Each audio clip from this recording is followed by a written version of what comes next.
And here we are again, 7:37. Good Thursday morning to you. Time to talk a little Gold Miners hockey. Coach and GM Ryan Wood is in studio with us again this morning, sitting alongside Greg Mackle. Must be nice to have shorts on September 21st. Eh? Yeah, it's nice. It's with hockey season underway. Well, there's three of us in studio. What happened to you? You didn't get the memo to wear shorts today? Some of us, try to keep up standards here, Sorry. Unlike yourself. Sorry. Standards. Who knew? So a bit of a tough weekend last weekend against the Cochrane Crunch. A pretty good hockey. I can barely see it in the fog. And then, but I think they lost. Yeah, the fog game Saturday. We're gonna have another fog ball on Sunday. Oh yes, we are. Sunday too. It was like Buffalo and Philadelphia Stanley Cup final there. In, what was that? 75. Yeah, I wasn't born yet. Sorry. 300. If you ever see highlights, they kill a bat in the middle of the game. A little over 300 people in the building. Everybody on the railing.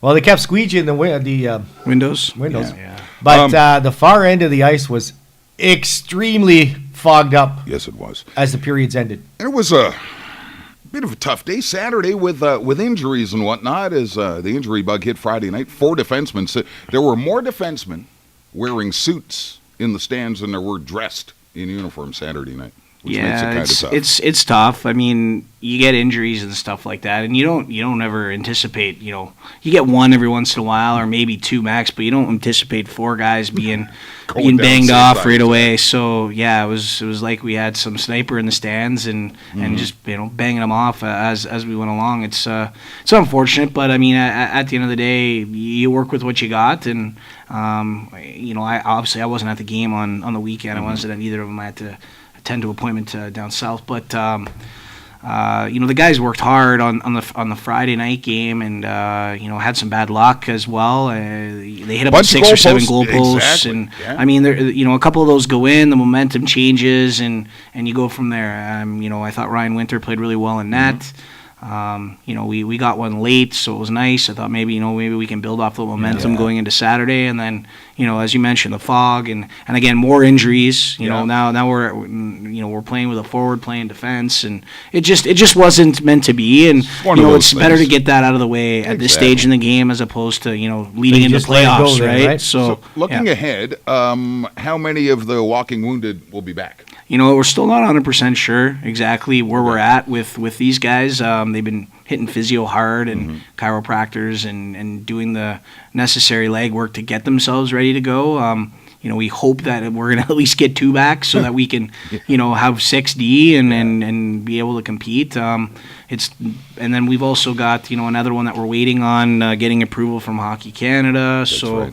If we can get the approval with that kid as well, there's a lot of intangibles that could fall into place, and hopefully it all kind of comes together this weekend. So you're in the French River Friday night, and they are not the pushover they were last year for sure. No, they work hard. Well coached. Kenny Strong's a very good coach. GTHL Marley's coach, been around a long time, so he knows what he's doing for sure. And we were fortunate to play a pretty good defensive game against them in the 3-0 victory we had at home. I thought our guys really, really bought into the defensive concepts. Ryan Winter was good early in the game. And he was, for sure.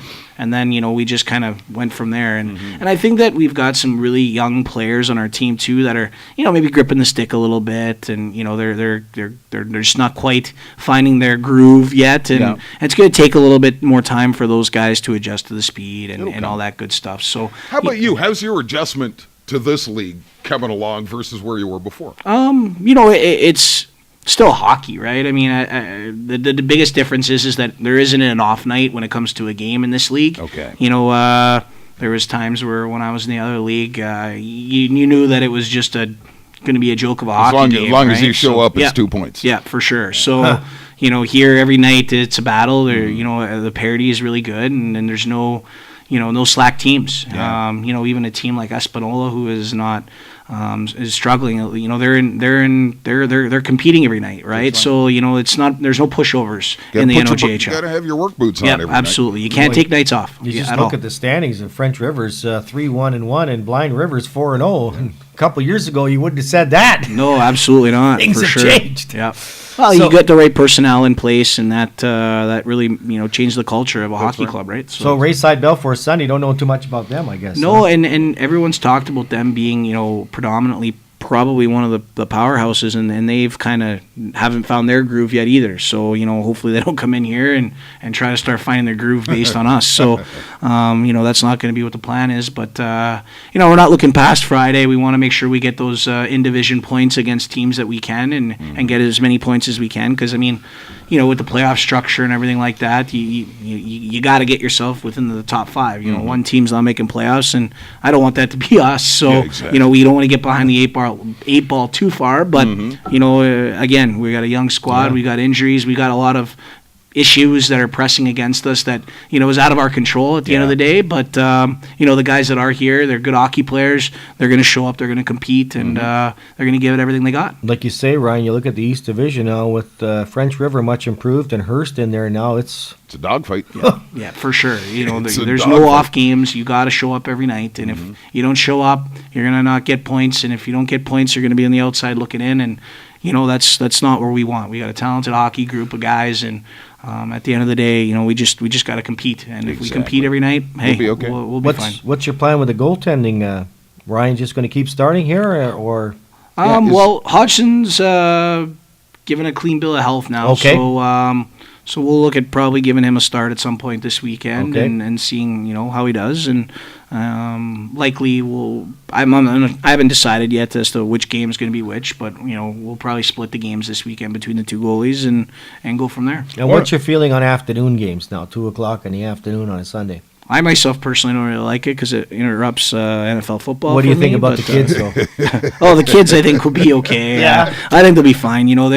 They're hardworking guys. They like to get up fairly early, and they're not the slouches when it comes to the morning. We got a lot of young kids who get up early for school, and then our older guys like getting up early to get to the workouts or anything like that. So for the most part, we don't really have any real issues, and I don't think that'll be an issue playing an afternoon game. So you're going to be texting me across the rink Sunday looking for NFL scores? You could just come into my office and tell me them. Okay, so French River Friday night and back home to host Rayside Belfort Sunday afternoon at 2. 2:00 start at the complex on Sunday. Should be a whole lot of fun. Competitive hockey. This looks like a real good league this year. There are no pushovers. You got to come to play every night, or you just might get run out the rink. For sure, and it makes it more fun for sure, right? So knowing that it's a battle every night, and the improvements that need to be there for these guys every night, they know that there's going to be adjustments that need to happen, and it's about adapting and rolling from there. Well, go get them Friday night. Hope the last bus trip was a bit of a disaster. Oh, yeah, didn't the bus spray, yeah. Hopefully this bus trip runs a whole lot smoother. Yeah, no kidding. It was my first bus trip in the league, and bus breaks down. 4 years in the other league, I never had an issue. So it was kind of a running joke that I was talking to my buddy about. So, yeah, and then we're on the, Rouen Noranda Huskies bus as well. Right. So yeah, exactly. It's not like we're on a bad bus. You figured the you're on a bus is quality unreal. bus. Recliner seats and everything, and something went wrong with it. But you know what? Stuff happens. Stuff out of our control. We can That's only right. control what we can control. Exactly. Have some fun this weekend. Get a win on the road Friday night. We'll come home and party on Sunday at 2 at the complex in front of a big crowd.